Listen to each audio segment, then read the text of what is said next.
Okay. It's like a good 20 minutes. So shut up.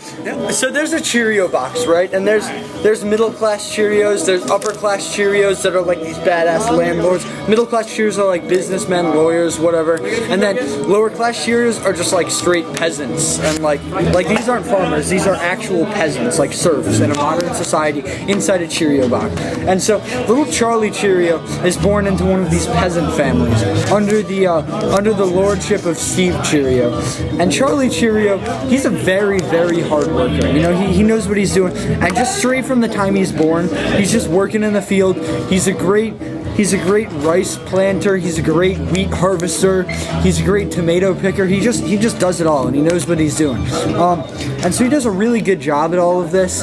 And then finally the time comes for him to go off to college, and he goes up to Steve Cheerio and he's like, you know, I'm a peasant. I can't afford to go to college. Most peasants don't even go to college. But you know me. You know I'm a hard worker. You want me working at your firm, right? Because like, I mean, I'm a hard worker. Just give me a college education. I'll come work for you. And Steve Cheerio's like, well, you make a very good point. And so he sends him off to pays full ride for Steve, or for what is it? What's the college? Oh yeah, it's Steve Cheerio Box State University. He goes off to college there. He double majors in philosophy and art history, and graduates in 4 years and goes to work for the philosophical branch of Steve's agricultural firm.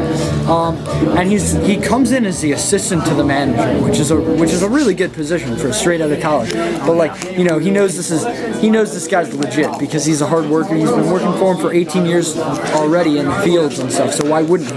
And so he's doing well. He's bringing in a lot of extra revenue for this philosophical branch of the agricultural firm. He's doing a great job at his job. And eventually he finds the little wife Cheerio, Levin Cheerio, and they go off and they get married, and they're really happy together. And Levin Cheerio is just stunningly attractive.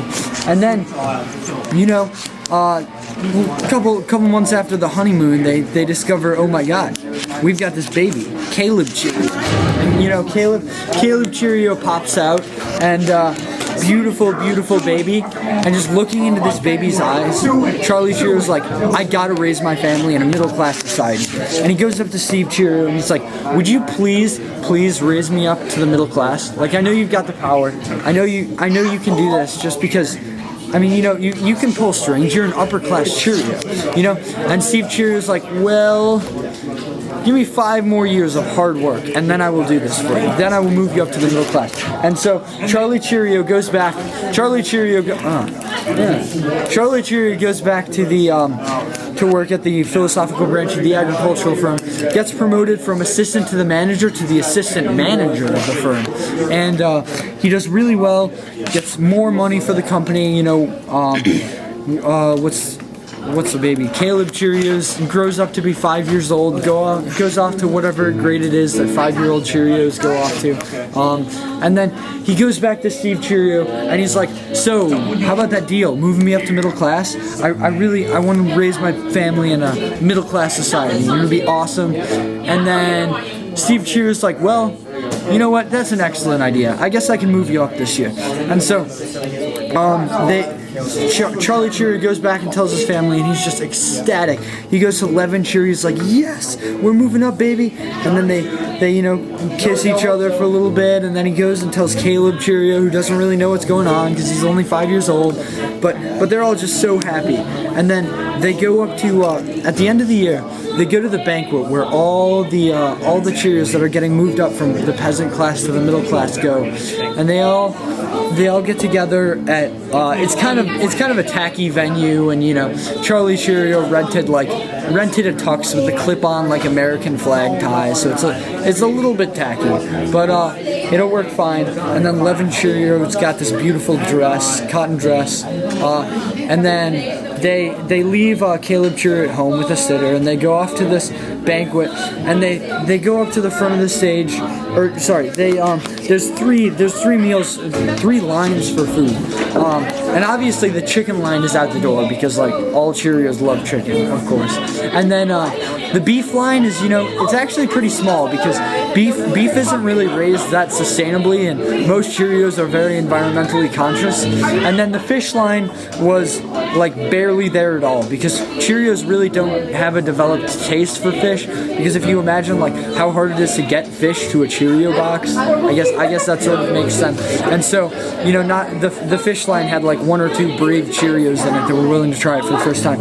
But our Cheerios, Charlie Cheerio and Levin Cheerio, they're normal Cheerios. They went for the chicken, and they went and they sat down and they ate their delicious food. And then at the end of the night, they went up to the front of the front stage of this kind of tacky venue, and they were all sitting there, or they were standing there. Levin Cheerios at Charlie Cheerio's side, and they're just they're beaming at each other, and Steve Cheerio standing behind them with the middle class medal, and he gets ready to bestow it upon them, and then the announcer says, "And now I give you the middle class Cheerios," and Steve just puts the medal around Charlie Cheerio's neck, and he's like, "Great job. I'm so proud of you." But it's time to go back to work. So Charlie Cheerio goes back to work the next day at the philosophical branch of the agricultural firm. He works hard for a few more years, and he gets promoted from the assistant manager to the manager of this Cheerio firm, or of this philosophical branch of the agricultural firm. And he's just kicking ass and taking names all day long at his job, doing a really good job. And a couple months after the banquet, another baby pops out of Mrs. Levin Cheerio, and they named this Cheerio beautiful girl Waxy Cheerio, just stunningly beautiful. And when Charlie Cheerio looks into her eyes, he just has this realization. I have to raise this baby in an upper class society. Like middle class won't work like it did for Caleb Cheerio. This baby needs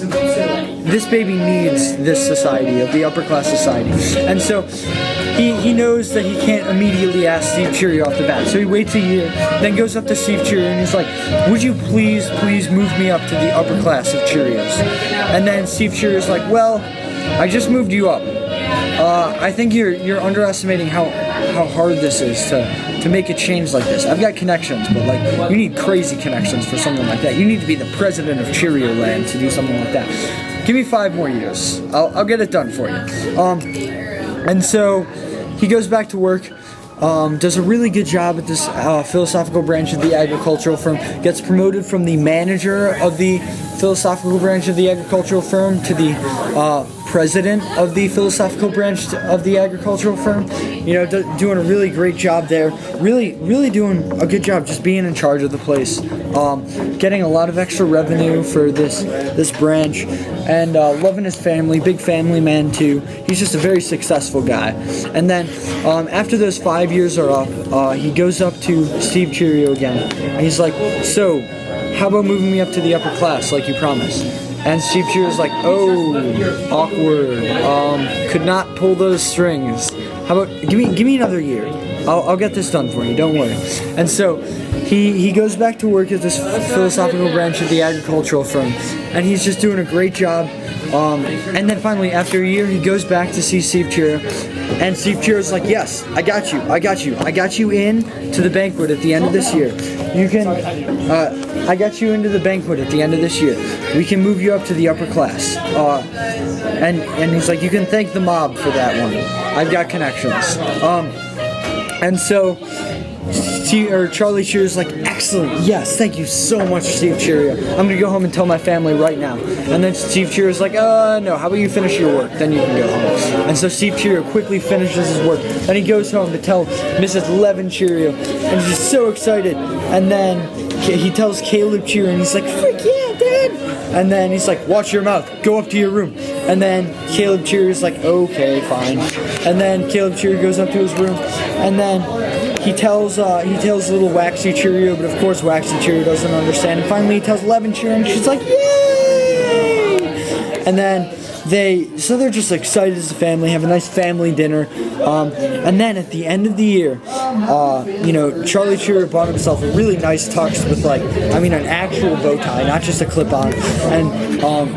11 Cheerios got this beautiful satin dress, no cotton anymore. She's too classy now. She's going to be in the upper class by the end of this night. And then they don't even leave the kids at home this time because the venue's so spectacular. And so they get a little suit for Caleb Cheerio. And they got a little tiny dress for Waxy Cheerio, just because she's so beautiful. Even though she's only like 5 or 7 or however old she is, she can pull off the dress because she's just this beautiful baby. The reason for them moving up to the upper class. And so all the Cheerios get to this outstanding venue in downtown Cheerio Town, and there's 3 lines for drinks.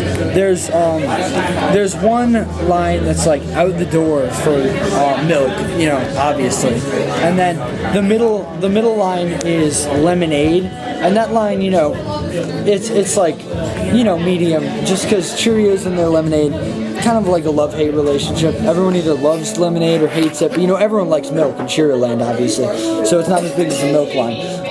And then there's a small chocolate milk line for just kind of the weirder Cheerios, because, I don't know, it's not very common, but it's done. And then there's no punch line.